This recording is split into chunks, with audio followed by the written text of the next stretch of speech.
മലയാളികളായ 2 കന്യാസ്ത്രീകൾ ഇന്നും ഛത്തീസ്ഗഡിലെ ജയിലറയിൽ കഴിയുകയാണ്. മതപരിവർത്തന നിരോധന നിയമപ്രകാരമാണ് കേരളത്തിൽ നിന്നുള്ള 2 കന്യാസ്ത്രീകളെ ഛത്തീസ്ഗഡിലെ BJP സർക്കാർ അറസ്റ്റ് ചെയ്തത്. രാജ്യത്തെ ന്യൂനപക്ഷങ്ങളെ സംരക്ഷിക്കുമെന്ന് ആവർത്തിച്ചു പറഞ്ഞ് കേരളത്തിൽ വേരുറപ്പിക്കാൻ നോക്കുന്ന BJPക്ക് കിട്ടിയ 8ന്റെ പണിയായിരുന്നു ഈ അറസ്റ്റും തുടർന്നുണ്ടായ വിവാദങ്ങളും എന്ന് കാണാം. അതിനിടയിൽ നേരത്തെ തന്നെ നിരോധിക്കണമെന്ന് പലകുറി ആവശ്യമുയർന്ന സംഘടനയായ ബജറംഗ് ദൾ വീണ്ടും വാർത്തകളിൽ നിറയുകയാണ്. സംഘപരിവാർ സംഘടനയായ ബജറംഗ് ദളിന്റെ പ്രവർത്തനം എത്രമാത്രം അപകടകരമാണെന്ന് പലകുറി രാജ്യത്തിന് ബോധ്യപ്പെട്ടതാണ്. അതിന്റെ ഏറ്റവും ഒടുവിലത്തെ ഉദാഹരണമാണ് കന്യാസ്ത്രീകളുടെ അറസ്റ്റ്. കാര്യം പറഞ്ഞാൽ സമൂഹ സംഘടന എന്ന ലേബലിലാണ് ബജറംഗ് ദൾ രാജ്യത്ത് പ്രവർത്തിക്കുന്നത്. പോലീസ് ഉൾപ്പെടെ പ്രവർത്തകരുള്ള സംഘടനയാണിത്. ചില സുപ്രധാന പോസ്റ്റുകളിൽ നിയമപാലകരാണ് ഇരിക്കുന്നത്.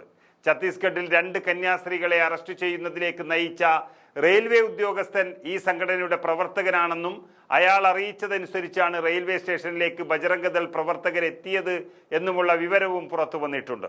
പോലീസിനെയും റെയിൽവേ സുരക്ഷാ സേനയെയും നോക്കുകുത്തിയാക്കിയാണ് കന്യാസ്ത്രീകൾക്കെതിരെ സംഘടനയുടെ പ്രവർത്തകർ അതിക്രമങ്ങൾ നടത്തിയത് എന്ന് കഴിഞ്ഞ ദിവസം കന്യാസ്ത്രീകൾ തങ്ങളെ സന്ദർശിച്ചവരോട് പറഞ്ഞ കാര്യമാണ്.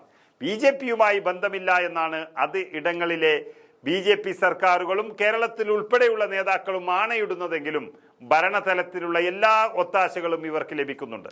ഈ സംഘടന നടത്തുന്ന തീവ്രവാദ സ്വഭാവമുള്ള നിരവധി അതിക്രമങ്ങൾ ഇതിനകം തന്നെ പുറത്തു വന്നിട്ടുണ്ട്. ഒരു ബന്ധവുമില്ലെന്നാണ് അവകാശപ്പെടുന്നതെങ്കിലും കഴിഞ്ഞ കുറേ കാലമായി RSS BJP ആശയങ്ങൾക്ക് വേണ്ടിയാണ് ഈ ബജറംഗ് ദൾ നിലകൊള്ളുന്നത്. ലവ് ജിഹാദ്, മീറ്റ് ജിഹാദ്, മതപരിവർത്തനം തടയൽ, ഗോസംരക്ഷണം എന്നിങ്ങനെ പേരുകളിൽ സംഘപരിവാർ ഉന്നയിക്കുന്ന വിഷയങ്ങൾ അടിസ്ഥാനമാക്കി തന്നെയാണ് ബജറംഗ് ദൾ എല്ലാ അതിക്രമങ്ങളും ഇവിടെ നടത്തുന്നത്. ഉത്തർപ്രദേശിലെ ബറേലിയിൽ 4 ദിവസം മുമ്പാണ് ലവ് ജിഹാദ് ആരോപിച്ച് യുവാക്കളെ ബജറംഗ് ദൾ പ്രവർത്തകർ ആക്രമിച്ചത്. UPയിലെ തന്നെ ഗാസിയാബാദിലെ വിജയനഗറിൽ ഓൺലൈൻ വിതരണക്കാരനെ ആക്രമിച്ച സംഭവത്തിലും ഈ സംഘടനയിലെ അംഗങ്ങൾ തന്നെയാണ് കുറ്റാരോപിതരായത്. കന്യാസ്ത്രീകളെ ജയിലിലടപ്പിച്ച സംഭവത്തിലും മനുഷ്യർക്ക് ചേർന്ന സമീപനമല്ല ബജറംഗ് ദൾ പ്രവർത്തകരിൽ നിന്നും ഉണ്ടായത്. കന്യാസ്ത്രീകൾക്ക് ജാമ്യം ലഭിക്കുകയാണെങ്കിൽ കലാപമായിരുന്നു ബജറംഗ് ദളിന്റെ ലക്ഷ്യം. അതുകൊണ്ട് തന്നെ ഈ സംഘടനയെ നിരോധിക്കണമെന്ന ആവശ്യം വീണ്ടും രാജ്യത്ത് ശക്തമാവുകയാണ്.